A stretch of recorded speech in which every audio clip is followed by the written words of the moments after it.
Yo, what's up, guys? Welcome back to another Chubbs Reviews, where I bring you every Monday, Wednesday, and Friday. And today we're reviewing a TV series, a DC Arrowverse, Green Arrow season one, a CW show. I know what you guys are thinking. I know I was thinking going into this. CW shows are known for just kind of being bad, repetitive.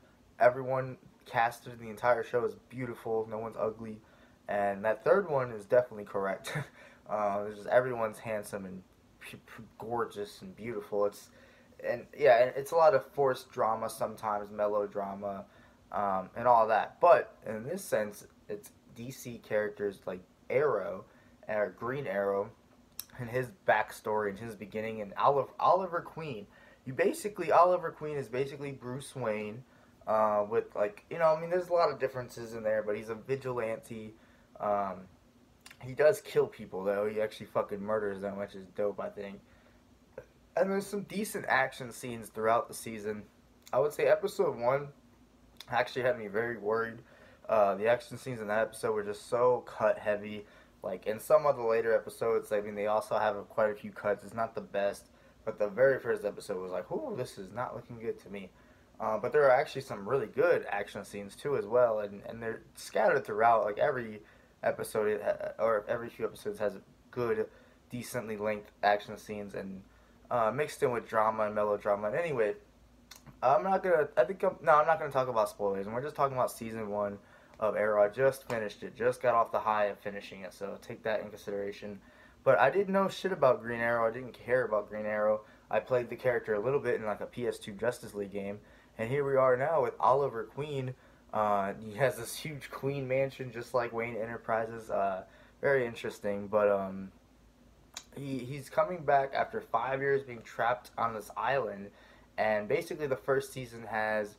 I actually really, like I said, I like this first season because it actually has an overarching storyline. It's not just very episodic. Wow, my hair is kind of crazy.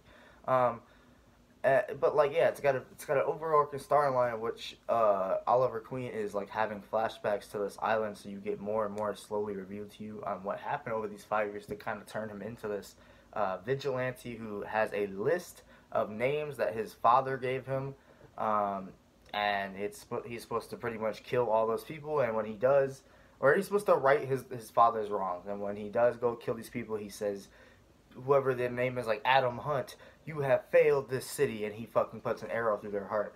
It's actually pretty cool and intense, and I don't know, it's just not what I had expected. I thought it'd be more like, I don't know, it was cool, it was realism, it was grounded, and the cool thing about the whole season, like I said, throughout, like I said, you're slowly getting introduced to all these characters that are involved with Oliver Queen, like his mom, his best friend Tommy.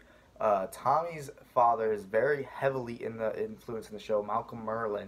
I actually really enjoy Malcolm Merlyn's character. He's a pivotal character all the way up until the end of the season one. Not right away, but just I actually really enjoyed the actor who played Malcolm Merlyn, and Tommy, with like being his best friend. It's just that whole dynamic. It kind of felt like, it's kind of slight spoilers here, but not really. Kind of felt like the whole Peter Parker, Harry Osborn, and Harry's father, being Spider-Man's villain, kind of dynamic with Green Arrow and Tommy. But anyway, and then we also have Laurel, which is like, okay, just to explain this first episode of how like drama-sized this show is. It's very dramatic, but it kind of makes sense and it plays well into the show, and into the writing of this season anyway. Um, how Oliver Queen Green Arrow got trapped on an island is he went with his father and his girlfriend's sister, on like some fucking getaway, just like romantic little boat ride, and they ended up having a huge storm happen, and they all fucking crashed, and only Oliver survived on an island. This happens in like really early season one. I'm not spoiling anything huge here. Um, and it's basically the setup for the show. And like I said, that's why he has this whole like weird thing with Laurel, the girl that's kind of like a love triangle between Tommy, his best friend, Laurel, and him. And I don't know how that love triangle even exists, knowing that he got his ex-girlfriend's sister killed because it's just very drama shit. But that's pretty interesting. That's juicy drama. So if you are interested in drama and like superheroes, there's that for you. And then also you got the the sprinkle of the sprinkle salt of of fan service, or not even really fan service, but just characters you enjoy. There's not a lot of fan service in here. Like, they're not mentioning Batman or anything like that all the time. They really never are.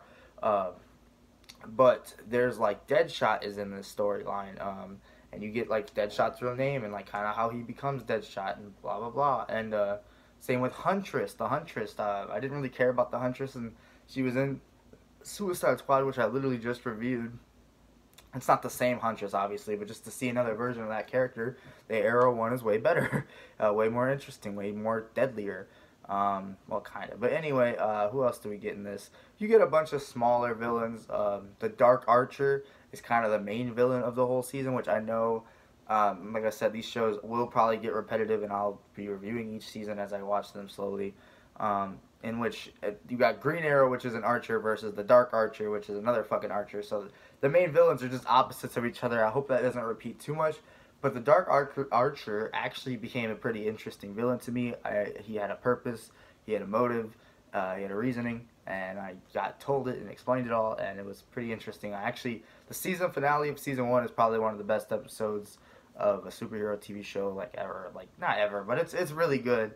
Probably anything I've watched, even in Doom Patrol. But it's also 23 episodes of building that shit up. So, you know, of course, it's just nice to have a good payoff there. So salute to that. The season finale is a very good payoff. A little cliffhanging, but I'm excited to get right into season 2, and it did wrap up a lot of things as well. So it did both those jobs. I actually really enjoy the guy who plays Oliver Queen. He does a really nice, like, he's a Green Arrow kind of guy, and then, like, Oliver Queen's like Bruce. Like, it's two different personas here, and sometimes he's like that rich asshole like Bruce Wayne is in, like, you know, Bruce Wayne. But also he's like a vigilante that he has conflicting morals and all that. I can't forget about the people who help out Green Arrow, like John Diggle. Yeah, Diggle is his fucking name. It's awesome. He's like, at first he was Oliver Queen's bodyguard. He just kind of started helping out. He's kind of like his sidekick. It's pretty cool. I like their relationship. They only really got into an argument, and it was very melodrama, like one episode of the entire season. I really hope they don't fucking do that shit all the time. And then there's Felicity Smoke, which is like his hacker girl, and that's pretty much all she is. She's a geeky hacker girl right now. You also have Oliver Queen's younger sister, Thea, and her like love interest here and there that are probably going to be more involved in other seasons. And his, like, I don't know, her like love interest is obsessed with Green Arrow, and it's all interesting. And also you got Oliver Queen's mom, which is like almost like there's just some dark elements going on with Oliver Queen's mom, and a lot of hidden conspiracy shit about how he about the island. And like I said, you're getting flashbacks of the island, and it's actually just a really well told story, even though it's got all these flashbacks and all that. It's not jarring. Every episode has them, so you kind of do need to watch every episode. And I did, and nothing really felt too filler. I mean, maybe there was one filler episode, and you just watch the recap. But overall, like, the little subplots were good because they involved interesting characters like Deadshot, Huntress, Count Vertigo. I actually kind of surprisingly was interested in, even though no one knows who the fuck that is. Slade Wilson is in the show. He's not Deathstroke, but there's a guy named Slade Wilson, which is interesting. And I'm pretty sure there's more that I'm forgetting. So, like, there are DC characters here, and that's cool. And I'm excited to kind of continue the Arrowverse. I actually want to get into, like, every fucking show, but you start off with Arrow. And this is probably the strongest season out of, like, every show and every season. I don't know. I'm assuming it will be because I actually really hold this season up in high regard. I know it's a CW show. I know it sounds like I'm just high off just watching it, and I kind of am. But, like, it's decent. Like, anyone who's watched Arrow knows the first season's probably the best. I'm just assuming from the internet that that's what I've seen, and I can see why the first season is solid as heck. It's like every episode is pretty good, well acted, great casted.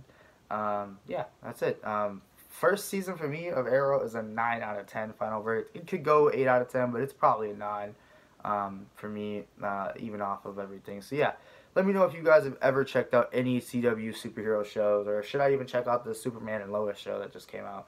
I don't know. Comment down below, like, comment, subscribe. I'll see you in the next video. Peace out.